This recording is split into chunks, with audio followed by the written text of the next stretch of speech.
orang Islam itu tidak boleh percaya dengan yang namanya jimat ya. Karena banyak sekali hadis yang menyebutkan bahwa orang yang mempercayai jimat-jimat atau jampe-jampe, maka orang tersebut telah melakukan kesyirikan. Misalnya hadis yang diriwayatkan oleh Imam Al-Bukhari dan Imam Muslim yang bersumber dari Ibnu Mas'ud radhiyallahu anhu, kata Rasulullah sallallahu alaihi wasallam, "Innar ruqa wat tamaima wat tawalata syirkun." Sesungguhnya jampe-jampe, jimat-jimat dan pelet-pelet itu adalah kesyirikan. Di dalam hadis yang lain juga Rasul menyebutkan, "Man 'allaqa tamimatan faqad asyraka." Barang siapa yang menggantungkan jimat-jimat, maka dia telah melakukan kesyirikan. Nah, jadi mulai sekarang yang masih menggantungkan jimat-jimat di warung-warung, di toko, di dompet, kemudian di tangan, di kalung, itu segera tinggalkan jimat tersebut ya. Sebab orang yang mempercayai jimat-jimat, kata Rasul, dia telah melakukan kesyirikan. Sedangkan orang yang melakukan kesyirikan, pertama, dosanya tidak akan diampuni oleh Allah. Sebagaimana yang Allah sebutkan di dalam surah An-Nisa ayat 48, "Innallaha la yaghfiru ayyushraka bihi wa yaghfiru ma duna dzalika liman yasha."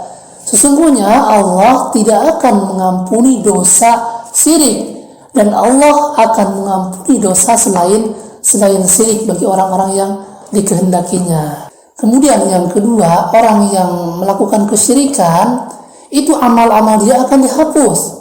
Salat dia, puasa dia, zakat dia, haji dia, sedekah dia, perbuatan baik dia kepada orang tua dan lain sebagainya. Ketika dia meninggal belum bertobat dari kesyirikan tersebut, maka akan hapus seluruh amalnya. Sebagaimana yang Allah jelaskan di dalam surah Az-Zumar ayat 65, "La in asyrakta la yahbatanna 'amaluka wa la takunanna minal khasirin." Apabila kamu, wahai Nabi, berbuat syirik, maka akan hapus seluruh amalmu. Niscaya kamu akan menjadi orang yang merugi. Jadi Nabi saja jika melakukan kesyirikan hapus seluruh amalnya. Apalagi kita manusia biasa ya.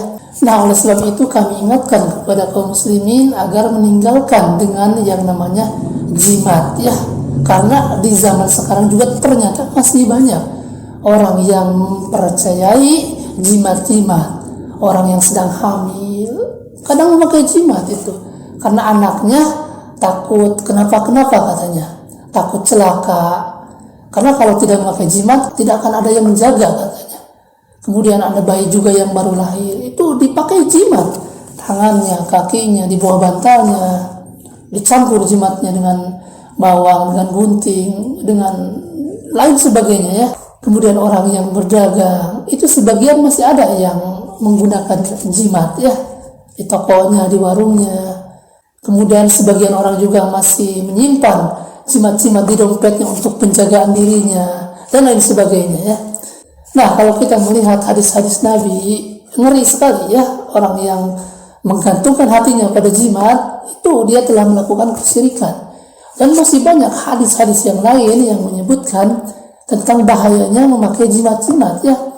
Misalnya ketika ada seorang memakai jimat di tangannya, kemudian oleh Rasulullah ditanya, "Apa gunanya jimat ini?" kata Rasul.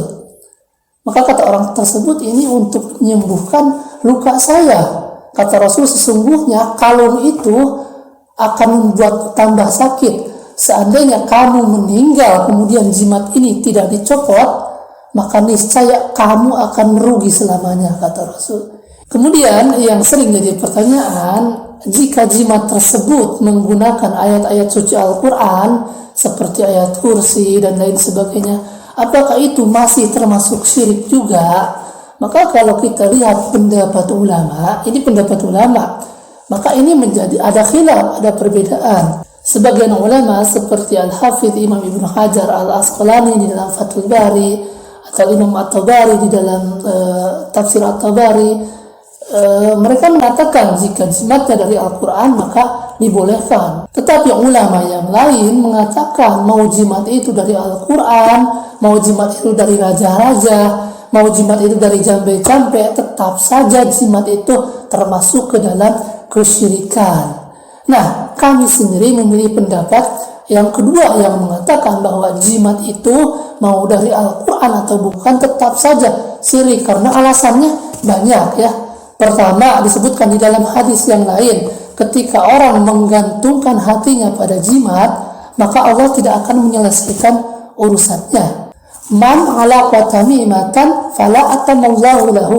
Barang siapa yang menggantungkan hatinya pada jimat, maka Allah tidak akan menyelesaikan urusannya. Jadi ketika seseorang menggunakan jimat, meskipun itu dari Al-Quran, tetap saja kepercayaan hatinya itu akan terfokus kepada jimat. Dia akan merasa bahwa jimat tersebut akan melindungi dirinya, jimat tersebut akan mewariskan dagangannya, jimat tersebut akan menjaga anaknya di dalam kandungannya, jimat tersebut akan menjaga anaknya yang baru lahir, dan lain sebagainya. Kemudian alasan lain yang menyebutkan bahwa jimat itu mau dari Al-Quran atau bukan tetap saja syirik, karena hadis yang menyebutkan barang siapa yang mempercayai jimat-jimat, maka dia telah melakukan kesyirikan. Di dalam hadis tersebut tidak disebutkan kecuali jimat dari Al-Quran, kecuali jimat dari Asmaul Husna misalnya, itu tidak disebutkan. Jadi lafaz hadis tersebut sifatnya umum ya. Kemudian alasan yang ketiga, ketika orang tersebut percaya dengan jimat meskipun dari Al-Quran,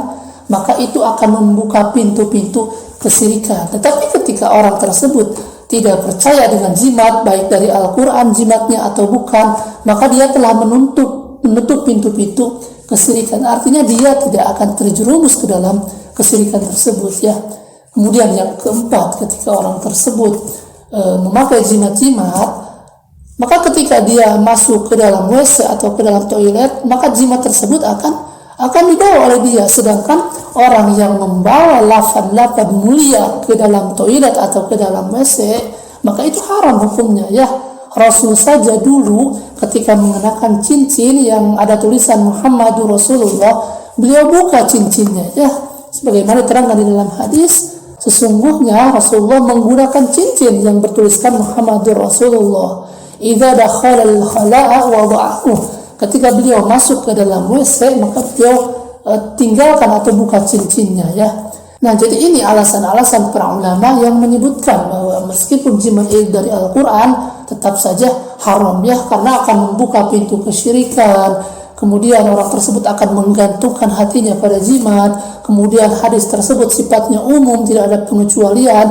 Dan orang yang menggunakan jimat-jimat, maka dia akan membawa jimat tersebut ke kamar, ke WC, ke dalam toilet, dan ke tempat-tempat kotor lainnya ya. Nah, oleh sebab itu maka kami sendiri mengikuti ulama-ulama yang menyebutkan meskipun jimat itu terbuat dari Al-Quran, diambil dari Asmaul Husna, diambil dari ayat-ayat Al-Quran, maka tetap saja syirik ya. Dan ini lebih aman sebab akan menutup pintu seorang terjerumus ke dalam kesyirikan ya.